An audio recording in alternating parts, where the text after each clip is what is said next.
Welcome back here to Midday, Kentucky. We're joined now by Lieutenant Jeremy Merle and Sergeant Mike Bowling of the Internet Crimes Against Children Task Force. We're with Kentucky State Police. We wanted to bring you guys back in to talk about a really important topic that I know just scares a lot of parents really out there, and that is sexting. So thank you both for coming in, and I guess we should just start with defining sexting. What is it? Basically, it's the trading of sexually explicit language or photos through a digital device, and typically we see that with cell phones. And are you seeing that with children? Absolutely, yes. Really? See, and this horrifies me because I have two young children. I have an 8-year-old and a 12-year-old. And I know my 12-year-old is getting into that age of, wanting to get, a cell phone and being able to text and things like that. And it really horrifies me. It really scares me. How do you monitor this with your children? How do you take, as a parent, how do I take control of this? Well, the main thing that we encourage, is we kind of touched on last time we were here, is knowing who your kids talk to. Mm-hmm. And the main thing is children have access to the internet everywhere. Mm-hmm. School, local hotspots, a friend's house. So if you don't have the internet, they still have access to it somewhere. Mm-hmm. So just knowing who your children talk to, being active, being involved, and also having times when they can be on that device and times when they cannot. Mm-hmm.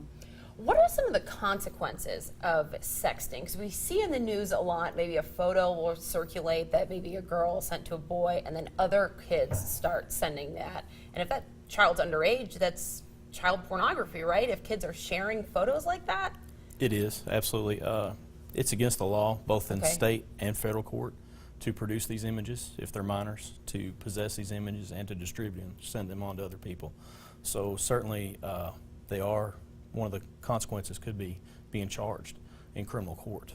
And you mentioned some other things. Kids that have these on their phones, their phone could get lost or stolen. Mm-hmm. And then someone has access to those images. Mm-hmm. They could send it to a person who they think is going to keep it private, and then it gets sent along to someone else. And we've had a lot of issues with cyberbullying and things like that coming out of sexting. So scary. So you said that they could be charged, and then what are the consequences of that then? What could happen to them at that point? I mean, are we talking juvenile detention? Are we talking jail time? What exactly is entailed with that? Each case is ultimately up to a prosecutor. Mm-hmm. But kind of piggybacking off that initial question is we don't want anybody that's sent these images, a juvenile, mm-hmm. to be afraid to contact us. Right. That's the last thing we want is them to be, okay, I'm going to be in trouble for sending this, because mm-hmm. it's to go back to an investigative term, the totality of the circumstances. Mm-hmm. What happened during the course of this investigation that our investigators would learn?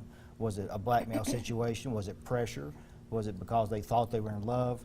Whatever the situation is, don't be afraid to report that if they did send those on. Mm-hmm. So is that something that you can help with? You bring up that don't be afraid to call you. Maybe if you found out your child sent something that they shouldn't have. Dealing with that early on and getting police involved, can that help to get things off the internet, off of some cell phones? I know once it's out there, but does it really help to deal with that right away? Yes, I would think that's probably the best form of damage control there is. And you never know who the minor might be talking to. They might be talking to an adult.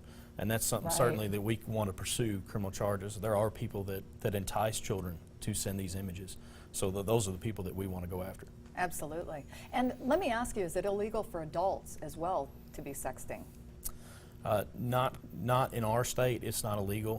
What happens with adults sexting, potentially there's a phenomenon called revenge porn. I don't know if you've heard of that. Boyfriends, girlfriends break up and then they send those images out everywhere. Currently that is not against the law in the state of Kentucky. However, there's about 33 states, in the nation that it is against the law in. So hopefully we'll have some legislation on that down the road. All right. Well, we appreciate you both coming in today. Really important information, and you have useful information over on your website as well for parents to get some more resources. We've all that there up on your screen. Yes, and there's the information if anyone needs to contact you. Thanks again for coming to the show. Thank you we really for having us. appreciate Thanks for it. having us. And coming